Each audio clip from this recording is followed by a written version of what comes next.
এটা আমার একদমই অন্যরকম একটা ছবি। এটা আমার ওয়েব ফিল্ম। আপনারা জানেন আমি সিনেমার পাশাপাশি ওয়েব ফিল্ম বানাই। এটা তুফানের আগেই আমার নির্মাণ করা। চিন্তা করছিলাম যে আসলে আমি এই ছবিটাতে এমন দুজন কাস্টিং করতে চাই যারা একসময়কার অনেক বড় স্টার ছিল, যারা অনেক জনপ্রিয় ছিল, যারা এখনও কাজ করছে। তা আমরা ওই সময়কার একটা জনপ্রিয় জুটিকে নিয়ে কাজ করার চেষ্টা করেছি, ইমন এবং সারিকা। এবং আমার চ্যালেঞ্জ ছিল যে এই দুজনকে আসলে নতুন করে কিছুটা আবিষ্কার করবো। আর আমি ওই চ্যালেঞ্জটা নিতে চেয়েছিলাম যে ও একটা 2012, 13, 14 সালের একটা জুটি যারা ওই সময় খুবই পপুলার ছিল, তাদেরকে যদি এখন নিয়ে আসা যায় তাহলে কেমন হবে। যেহেতু আমাদের গল্পটা ফ্যামিলির গল্প, আপনারা সবাই এখন দেখবেন। তো আমি একটা বিবাহিত নায়ক নায়িকাকে নিতে চেয়েছিলাম আর কি। আমার কাছে মনে হয়েছে যে ফ্যামিলির ইমোশনটা বুঝতে পারবে।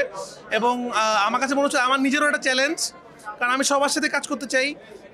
ইমনের সাথে আমার কাজ করার অনেক দিনের প্ল্যান ছিল, তো এইভাবে কাজটা হইল। যারা তুফান দেখেছেন, যারা মায়া দেখবেন, এটা যদিও ওয়েব ফিল্ম, ছোট আকারে সিনেমা, কিন্তু আমি একটু অন্য ধরনের সিনেমা বানানোর চেষ্টা করেছি। এটা খুবই মানবিক গল্প, একদমই অন্য ধরনের গল্প। এবং যে গল্প দেখলে কখনো আপনি ইমোশনাল হবেন, কখনো আপনি আবেগ প্রমাণিত হবেন। অর্ধেক পাউডারে দ্বিগুণ উজ্জ্বলতা, নতুন রিন অ্যাডভান্সড অর্ধেক পাউডারে দ্বিগুণ উজ্জ্বলতা। তো আমার মনে হয় আপনাদের ছবিটা ভালো লাগবে, কারণ আমার এরকম মাঝে মাঝে অ্যাকশন ছবির পাশাপাশি এরকম মানবিক ছবি বানাতে অনেক ভালো লাগে। এবং আমি এতটুকু বলতে পারি, আপনারা নতুন একজন ইমনকে পাবেন, নতুন একজন সারিকাকে পাবেন আপনারা ইনশাআল্লাহ। না, এই ছবিতে কোনো নৃশংসতা নাই। এটা একদমই আমার অন্য ধরনের প্রজেক্ট। এটা দেখলে মনে নাও হইতে পারে রায়হান রাফির সিনেমা। এটা আমার আগের যে ফ্রাইডে ছিল সেটার বাইরের থেকে একটু অন্যরকম ধরনের সিনেমা।